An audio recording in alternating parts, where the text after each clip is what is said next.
So hello everyone, आज हम लोग बेसिकली देखेंगे कि मैकेनिकल इंजीनियरिंग होती क्या है आखिरकार। ठीक है, क्या मैकेनिकल इंजीनियरिंग के यूजेस है। ठीक है, तो बेसिकली हम लोग आज मैकेनिकल इंजीनियरिंग के बेसिक्स के बारे में जानेंगे और जानेंगे कि आखिर मैकेनिकल इंजीनियरिंग होती क्या है, लोग मैकेनिकल इंजीनियरिंग क्यों पढ़ते हैं, मैकेनिकल इंजीनियर्स आखिर करते क्या है। ठीक है, अगर आप मान लीजिए कि आप मैकेनिकल इंजीनियरिंग कर रहे हैं तो आपको ये पता होना चाहिए कि आप मैकेनिकल इंजीनियरिंग क्यों कर रहे हैं, क्या इसकी कुछ स्कोप है। ठीक है, इसका कुछ स्कोप है या फिर क्या कहते हैं, हम मैकेनिकल इंजीनियरिंग करने के बाद आगे फ्यूचर में क्या क्या कर सकते हैं। ठीक है, आपको अपनी कैपेबिलिटीज पता होनी चाहिए। ठीक है, तो इसके लिए हम लोग देखेंगे कि मैकेनिकल इंजीनियरिंग में क्या क्या किया जा सकता है।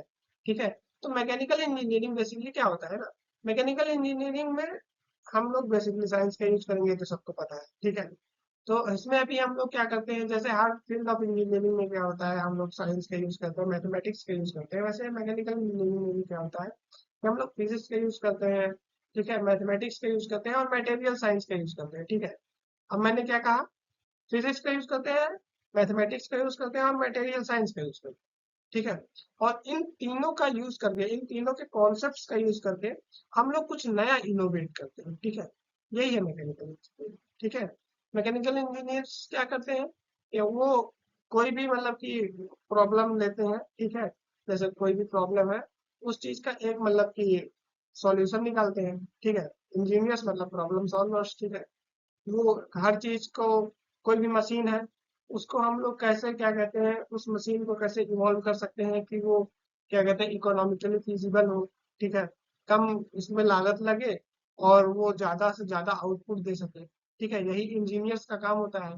ठीक है, तो मैकेनिकल इंजीनियर्स क्या करते हैं कि वो फिजिक्स के कुछ कॉन्सेप्ट्स का यूज करते हैं, फिजिक्स के कुछ कॉन्सेप्ट नहीं मतलब ज्यादातर कॉन्सेप्ट्स। ठीक है, फिजिक्स के ज्यादातर कॉन्सेप्ट्स का यूज करते हैं, मटेरियल साइंस का यूज करते हैं। मटेरियल साइंस आखिर है क्या, मटेरियल साइंस मतलब कि मटेरियल्स की जानकारी हो। ठीक है, अगर हमें मान लीजिए कि एक लैपटॉप बनाना है।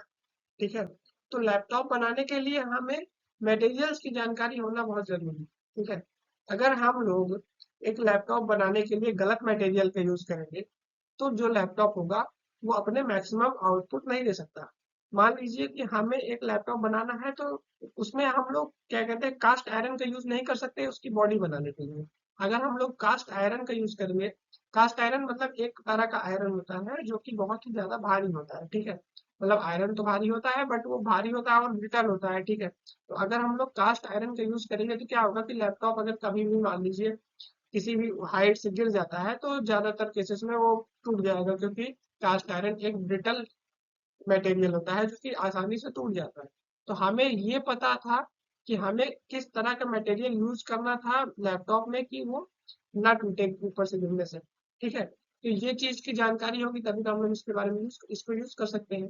ठीक है, हमें ये पता है कि हमें अगर एक घर बनाना है, उस घर को बनाने के लिए हमें जो सीमेंट या फिर क्या कहते हैं सीमेंट यूज करना है या फिर जो भी मटेरियल्स यूज करते हैं वो किस तरह के यूज करने हैं। अगर हमें मतलब कि मसाला बनाना है सीमेंट वाला, ठीक है, तो उसमें हमें कितना अमाउंट ऑफ सीमेंट डालना है और कितना अमाउंट ऑफ रेत डालना है। ठीक है, ये चीज हम कैसे डिसाइड करते हैं, ये चीज डिसाइड करते हैं हम लोग मटेरियल साइंस के बारे में जानकारी रखते हैं। ठीक है, यही है मटेरियल साइंस की, हमें किस मटेरियल का कहाँ पर यूज करना है। अगर हमें एक एयरशिप बनाना है तो हमें उस एयरशिप की क्या क्या रिक्वायरमेंट्स है। उस एयरशिप को बनाने के लिए पहली बात तो वो एयरशिप जो है वो उसकी बॉडी स्ट्रांग होनी चाहिए। ठीक है, ऐसा ना हो कि वो मान लीजिए कि वो स्पेस मान लीजिए कभी क्रैश करने लगे या फिर आसमान से गिर रहा है, जो एयर ड्रैग के कारण वो एयरशिप क्रैक कर जाए। अगर ऐसा आसमान में क्रैक कर जाएगा तो फिर वो क्या कहते हैं लोगों के लिए दिक्कत हो जाएगी, एस्ट्रोनॉट्स जो एयरशिप में बैठे रहेंगे उनको सांस लेने में प्रॉब्लम होगी, क्योंकि अंदर से क्या कहते हैं, अंदर से जब वो एयरशिप क्रैक कर जाएगा तो फिर वो एयरशिप डिप्रेशराइज होने लगेगा। ठीक है, तो ये सब तो बहुत ज्यादा बड़ी बातें हो गई। ठीक है, तो बेसिकली हमें किसी भी तरह का मटेरियल बनाना है तो उसमें जो किस तरह का मटेरियल यूज होगा, किसी भी तरह की का प्रोडक्ट बनाना है तो उसमें कैसा मटेरियल यूज होगा उसकी जानकारी हमें मटेरियल साइंस से मिलती है। ठीक है, हमें कहाँ पर लकड़ी का यूज करना है और कहाँ पर लोहे का। ठीक है, तो इसकी जानकारी हमें मिलेगी मटेरियल साइंस से। ठीक है, तो बेसिकली हम लोग मटेरियल साइंस का और मैथमेटिक्स का और फिजिक्स के कुछ कॉन्सेप्ट्स का यूज करते हैं मैकेनिकल इंजीनियरिंग में, ठीक है। और उसके बाद हम लोग एक अच्छा प्रोडक्ट बनाते हैं। अब हम लोग ये देखते हैं कि बेसिकली मैकेनिकल इंजीनियरिंग का जो स्कोप है वो कहाँ, हम अगर हम लोग एक मैकेनिकल इंजीनियर बनते हैं तो हम लोग कहाँ कहाँ पर जॉब कर सकते हैं, ठीक है। या फिर अगर आपका इंटरेस्ट इन सभी में से किसी फील्ड में है तो आप इन फील्ड्स में जा सकते हैं अगर आप एक मैकेनिकल इंजीनियर है तो। जैसे आप क्या कर सकते हैं, डिजाइन एंड मैन्युफैक्चरिंग, ठीक है। अब डिजाइन एंड मैन्युफैक्चरिंग मतलब जैसे मान लीजिए कि आपको एक कार बनानी है और आपके दिमाग में एक आइडिया आया है कि आपको एक सुपर कार बनानी है जिसका एक मतलब कि अच्छा सा डिजाइन होना चाहिए, मतलब एक अलग डिजाइन, ठीक है। जो कि अगर मतलब कि जो अगर मान लीजिए वो कार जो है वो 300 किलोमीटर पर आवर की स्पीड से जा रही है तो उसपे एयर ड्रैग बहुत कम लगे, तो हमें एक ऐसा डिजाइन बनाना है जिसपे एयर ड्रैग कम हो। एयर ड्रैग मतलब कि हवा जो है, जैसे मान लीजिए कोई बॉडी मतलब कि मूव करती रहती है तो हवा भी उस बॉडी के ऊपर एक अपोजिट डायरेक्शन में फोर्स लगाती है। मान लीजिए कि कोई बॉडी है वो इस डायरेक्शन में मूव कर रही है तो एयर जो होगी ना उसके जस्ट अपोजिट डायरेक्शन में फोर्स लगाएगी और उसे हम लोग एयर ड्रैग कहते हैं, ठीक है। तो हम लोग एक ऐसी सुपर कार कैसे बनाए कि जिसमें एयर ड्रैग कम से कम लगे, ठीक है। और दूसरी चीज, वो जो कार रहे उस कार की बॉडी जो है वो हल्की रहे। जब उस कार की बॉडी हल्की रहेगी तो वो तेज जा सकती है, ठीक है ना, उसकी स्पीड ज्यादा होगी, ठीक है। और दूसरी चीज ये कि मान लीजिए कि वो कार कभी क्रैश करती है, ठीक है, मतलब एक्सीडेंट हो जाता है इन बाई द वे, ठीक है। तो उसका जो ड्राइवर रहे वो किस तरीके से मतलब कि उसके पास मैक्सिमम सेफ्टी रहे, ठीक है, वो ड्राइवर सेफ रहे। तो हमें एक ऐसी कार डिजाइन करनी है। तो ये जो डिजाइनिंग का काम है वो कौन करता है, मैकेनिकल इंजीनियर्स करते हैं, ठीक है। इसके लिए हम मैकेनिकल इंजीनियर्स कई सॉफ्टवेयर्स का यूज करते हैं, ठीक है। पुराने टाइम्स में इसके लिए हम लोग मशीन ड्राइंग्स और क्या कहते हैं इंजीनियरिंग ड्राइंग का यूज करते थे। बट आजकल तो ये सब काम लैपटॉप पे या फिर क्या कहते हैं सॉफ्टवेयर के जरिए हम लोग करते हैं। तो इसके ये सॉफ्टवेयर का यूज करके हम लोग डिजाइनिंग करते हैं किसी प्रोडक्ट का। जब वो प्रोडक्ट डिजाइन हो गया होता है तो उसे रियल लाइफ में बनाने के लिए मैन्युफैक्चरिंग का यूज करते हैं, ठीक है। तो ये सब काम भी मैकेनिकल इंजीनियर्स करते हैं, ठीक है। इसके अलावा थर्मोडाइनमिक्स और एनर्जी सिस्टम्स, इसमें भी मैकेनिकल इंजीनियर्स का ही रोल है। जो थर्मोडाइनमिक्स है और एनर्जी सिस्टम्स, इसमें ये क्या है, मतलब जैसे कि आपको एनर्जी प्रोड्यूस करनी है, ठीक है, या कहीं पर कंज्यूम करनी है, ठीक है। तो यहाँ पर भी मैकेनिकल इंजीनियर्स का ही क्या कहते हैं यूज आता है। जैसे कि मान लीजिए मैं आपको एग्जांपल दे सकता हूँ थर्मल पावर प्लांट्स का, ठीक है। थर्मल पावर प्लांट्स में क्या होता है कि मैं वो हम लोग हीट एनर्जी को इलेक्ट्रिकल एनर्जी में कन्वर्ट करते हैं, ठीक है। तो वो जो electrical energy heat heat energy जो है वो इलेक्ट्रिकल एनर्जी में कन्वर्ट होती है, वो क्या कहते हैं थर्मोडायनेमिक्स के प्रिंसिपल्स का यूज करके ही हम लोग उसे कन्वर्ट करते हैं। हम लोग क्या करते हैं कि फ्यूल को जलाते हैं और उस फ्यूल को हम लोग वाटर और स्टीम का यूज करके क्या कहते हैं मैकेनिकल एनर्जी में कन्वर्ट, मतलब कि उस फ्यूल को हम लोग वाटर का यूज करके क्या करते हैं कि टरबाइन चलाते हैं, ठीक है। और जब वो टरबाइन चलती है तो वो जो क्या कहते हैं फ्यूल की हीट एनर्जी होती है वो मैकेनिकल एनर्जी में कन्वर्ट हो जाती है और फिर वो जब टरबाइन चलने लगती है तो उससे हम लोग किसी भी डायनेमो या फिर क्या कहते हैं जनरेटर को क्या कहते हैं रोटेट करा सकते हैं जिससे कि वो जो मैकेनिकल एनर्जी है वो इलेक्ट्रिकल एनर्जी में कन्वर्ट हो सकती है। तो इन सब चीजों के लिए भी हम लोग क्या कहते हैं मैकेनिकल इंजीनियर्स के रिक्वायरमेंट रहती है इन सब चीजों में, ठीक है। इसके अलावा फ्लूइड मैकेनिक्स और हाइड्रोलिक्स, इसमें भी क्या कहते हैं मैकेनिकल इंजीनियर्स की रिक्वायरमेंट रहती है। अब इसमें भी एक सिमिलर सा एग्जांपल मैं देना चाहूंगा कि जैसे कि आपने देखा होगा हाइड्रो पावर प्लांट्स के बारे में, ठीक है। हाइड्रो पावर प्लांट्स क्या होते हैं कि बहुत बड़े बड़े रिजर्वायर्स में या फिर डैम्स जिसे कहते हैं, डैम्स में पानी इकट्ठा रहता है नदी का, ठीक है। अब वो जो नदी का पानी इकट्ठा रहता है वो हम लोग यूज कर सकते हैं तब जब मान लीजिए कि पानी नहीं है, तो क्या कहते हैं मान लीजिए बरसात नहीं हुई है तो वो पानी का भी यूज कर सकते हैं हम लोग क्या कहते हैं इरिगेशन करने के लिए या फिर अलग अलग चीजों में यूज कर सकते हैं, ठीक है। तो वो जो डैम्स बने हैं वो डैम्स बनाने के लिए भी मैकेनिकल इंजीनियर्स का यूज है, ठीक है।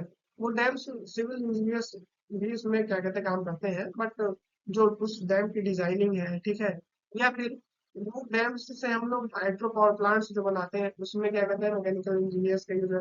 वो जो क्या कहते हैं वाटर रहता है उसकी पोटेंशियल एनर्जी को हम लोग क्या कहते हैं इलेक्ट्रिकल एनर्जी में कन्वर्ट करते हैं। वाटर जो कि बहुत हाई प्रेशर पे रहता है, हम लोग क्या करते हैं कि उस वाटर को क्या कहते हैं रिलीज करते हैं, जिससे कि वो बहुत तेजी से मतलब कि पानी बहता है। उस बहते हुए पानी का की काइनेटिक एनर्जी को यूज करके हम लोग फिर से टरबाइन रोटेट कराते हैं और फिर से इलेक्ट्रिकल एनर्जी बना सकते हैं। ठीक है, तो यहाँ पर भी मैकेनिकल इंजीनियर्स का यूज है। और इसके अलावा हम लोग ऑटोमेशन और रोबोटिक्स में भी क्या कहते हैं मैकेनिकल इंजीनियर्स का यूज होता है। अब हम लोग ये जान लेते हैं ऑटोमेशन और रोबोटिक्स होता क्या है बेसिकली। ऑटोमेशन क्या होता है? ऑटोमेशन मतलब कि एक ऑटोमेशन एक ऐसा कॉन्सेप्ट है जिसमें हम लोग क्या करते हैं कि किसी भी प्रोडक्ट को डिजाइन कर सकते हैं, बना सकते हैं, मतलब कि ह्यूमन इंटरवेंशन को कम से कम रख के, मतलब कि ह्यूमंस को कम से कम काम करना पड़े और ये जो क्या कहते हैं प्रोडक्ट है वो बन भी जाए। ठीक है, तो ये कैसे हो सकता है? ये हो सकता है क्या कहते हैं रोबोट्स का यूज करके। ठीक है, जैसे मान लीजिए मैन्युफैक्चरिंग करना है तो जहां पर वर्कर्स काम करते हैं उन वर्कर्स की जगह हम लोग रोबोट्स रख सकते हैं जो कि वही सेम काम करेंगे। मान लीजिए कि हमें किसी मान लीजिए आप एक कार है और उसके पार्ट्स को हमको फिट करना है। ठीक है, तो उस वो जो कार है उसके पार्ट्स को वर्कर्स फिट करने की जगह मशीन्स वही काम कर सकती है। ठीक है, इसे ऑटोमेशन कहते हैं। ठीक है, और रोबोटिक्स रोबोटिक्स मतलब कि जो रोबोट्स होते हैं उनको रोबोट्स को डेवलप करना। ठीक है, रोबोट्स ताकि जो क्या कहते हैं ह्यूमन लाइफ के जो जनरल काम है वो कर सके, जैसे हेल्थ केयर के सेक्टर में कुछ काम कर सकते हैं, मैन्युफैक्चरिंग कर सकते हैं। ठीक है, तो बेसिकली ये सब काम क्या कहते हैं कर सकते हैं। तो बेसिकली ऑटोमेशन और रोबोटिक्स में भी मैकेनिकल इंजीनियर्स का काफी ज्यादा यूज है। ठीक है, इसके अलावा ऑटोमोटिव एंड एरोस्पेस इंजीनियरिंग। ठीक है, एरोस्पेस में भी मैकेनिकल इंजीनियर्स का बहुत ज्यादा यूज है क्योंकि इसमें भी फ्यूल्स बर्न होता है। ठीक है, जहां जहां पर भी मोशन होगा, ठीक है, मोशन और फोर्स के बारे में जहां जहां पर भी डिस्कस किया जाएगा वहां पर मैकेनिकल इंजीनियर्स का काम है। ठीक है, तो ऑटोमोटिव और एरोस्पेस इंजीनियरिंग में भी मैकेनिकल इंजीनियर्स का काफी ज्यादा यूज है। जैसे मान लीजिए कि अभी आपको ये एक एयरप्लेन दिख रहा हो। ठीक है, अभी ये एक आपको एयरप्लेन दिख रहा है।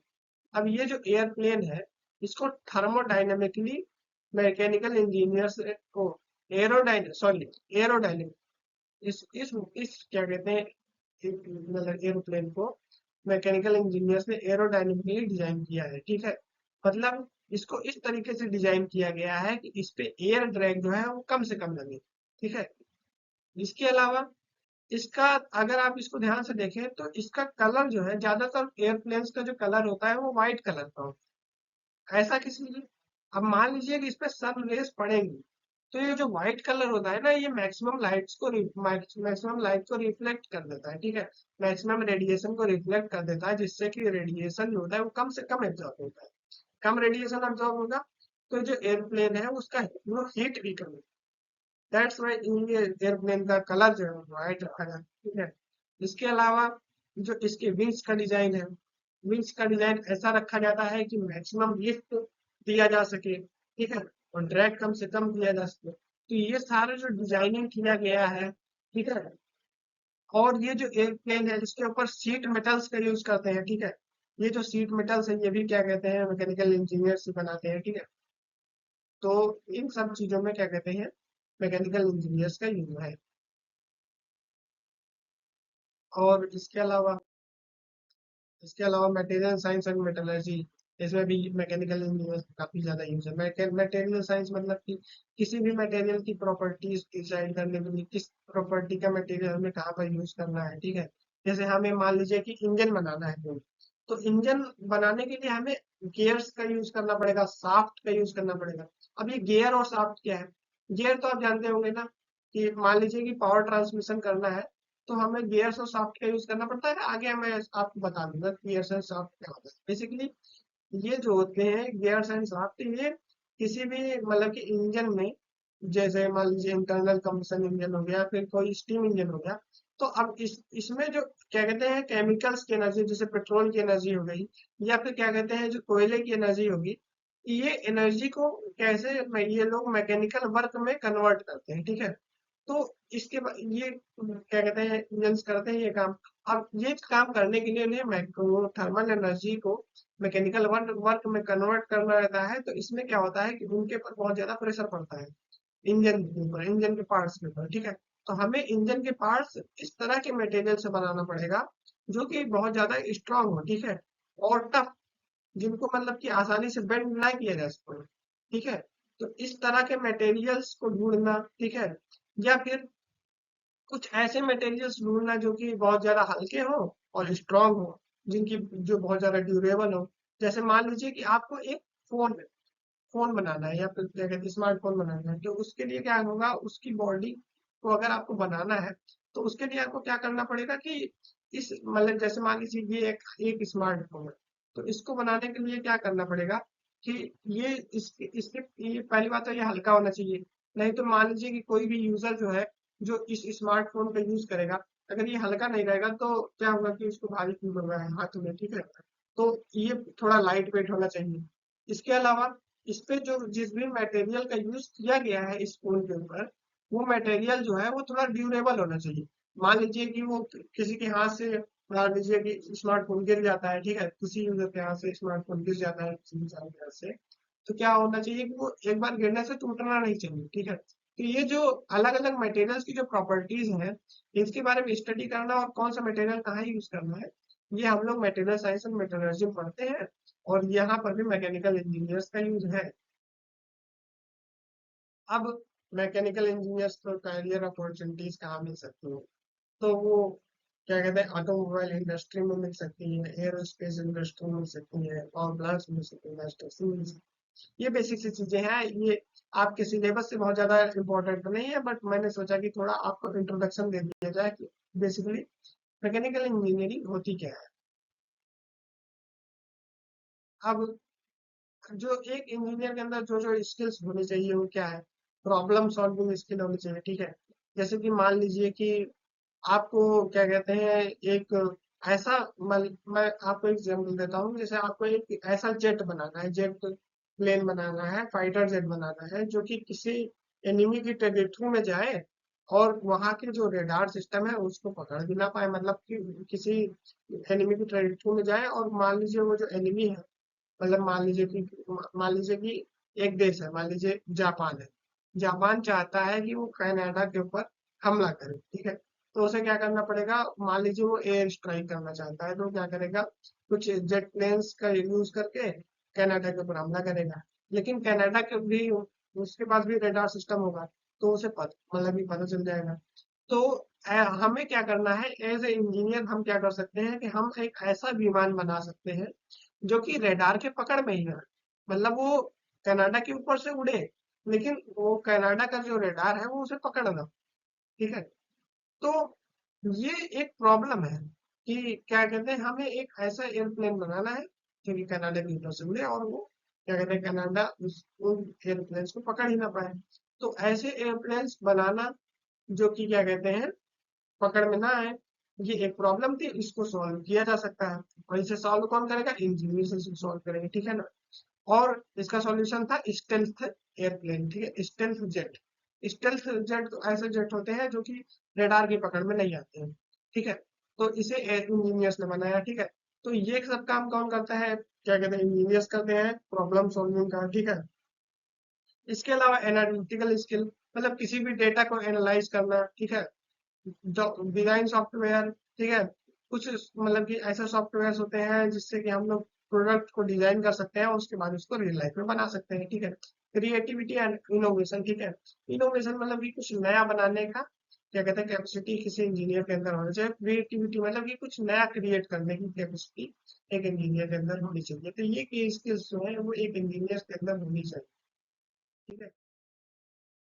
अब ये बेसिक सी चीजें हैं जो आप बहुत पहले से पढ़ते आ रहे हैं, यूनिट्स एंड डायमेंशंस के बारे में, ठीक है। यूनिट क्या होती है, ये standard measure of a physical quantity, ठीक है। किसी एक फिजिकल क्वांटिटी का स्टैंडर्ड मेजर, ठीक है। मान लीजिए कि एक फिजिकल क्वांटिटी है लेंथ। लेंथ को नापने के लिए आप किस चीज का यूज करेंगे, तो लेंथ को नापने के लिए जो जिस स्टैंडर्ड मेजर का यूज यूज होता है उसे यूनिट कहा जाता है, ठीक है ना। तो जैसे लेंथ है, लेंथ के अलावा और भी चीजें हो सकती हैं, और कोई फिजिकल क्वांटिटी हो सकती है, जैसे टेम्परेचर हो सकता है, मास हो सकता है, ठीक है।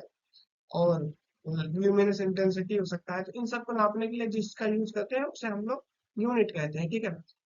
तो यूनिट क्या कहते हैं, कई तरह की होती है, लेंथ और मास, लेंथ, टाइम, और क्या कहते हैं लुमिनस इंटेंसिटी, इन सबको नापने के लिए यूनिट्स का यूज किया जाता है।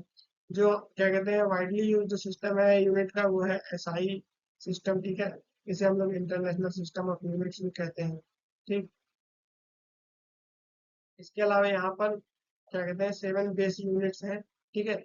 ये 7 फंडामेंटल क्वांटिटीज है, उन्हीं की यूनिट्स है, ठीक है। जैसे मास क्या कहते हैं लेंथ की यूनिट है मीटर, ठीक है। ये मास की यूनिट किलोग्राम है, ये सब आपने पहले भी पढ़ा रखा होगा, ठीक है। तो 7 फंडामेंटल क्वांटिटीज की यूनिट है ये, ठीक। अब उन 7 फंडामेंटल क्वांटिटीज से ही, ये जो 7 फंडामेंटल क्वांटिटीज थी उनसे ही ये डिराइव्ड यूनिट्स बनी है, ठीक है। मतलब ये डिराइव्ड यूनिट्स क्या होती है ना कि 7 बेस यूनिट से ही आगे बनती है। जैसे वेलोसिटी है, वेलोसिटी क्या होता है, क्या कहते हैं distance travel upon time taken, ठीक है। अब डिस्टेंस और टाइम ये फंडामेंटल क्वांटिटीज है, ठीक है, उससे डिराइव्ड क्वांटिटी बनी है वेलोसिटी, ठीक है। अब डिस्टेंस की यूनिट होती है मीटर, और टाइम की यूनिट होती है सेकंड, ठीक है। तो मीटर पर सेकंड मतलब देखिए इसमें एक से ज्यादा क्या कहते हैं बेस यूनिट्स है। दैट्स व्हाई इसे हम लोग डिराइव्ड यूनिट्स कहते हैं, जो कि एक से ज्यादा बेस यूनिट से बनी होती है। एक्सेलरेशन मीटर पर सेकंड स्क्वायर, ठीक है। और एनर्जी जूल, जो एनर्जी जूल की जगह हम लोग ये भी लिख सकते हैं, क्या कहते हैं एनर्जी की जो यूनिट एक और होती है न्यूटन मीटर होती है, ठीक है। अब उसमें भी एक से ज्यादा बेस यूनिट है, दैट्स व्हाई इसे भी हम लोग डिराइव्ड यूनिट कहेंगे, ठीक है। तो डिराइव्ड क्वांटिटीज की यूनिट्स क्या होती है, डिराइव्ड यूनिट होती है, उसमें एक से ज्यादा बेस यूनिट होती है, ठीक है। ये सब मैंने आपने बेसिकली पढ़ा रखा होगा। अब नेक्स्ट वीडियो में हम लोग बात करेंगे मशीन कंपोनेंट्स के बारे में, ठीक है, जो कि आपका नेक्स्ट चैप्टर होगा। ये चैप्टर इतना ही था, इसमें बेसिकली मैंने आपको बस छोटा इंट्रोडक्शन दिया। So thank you.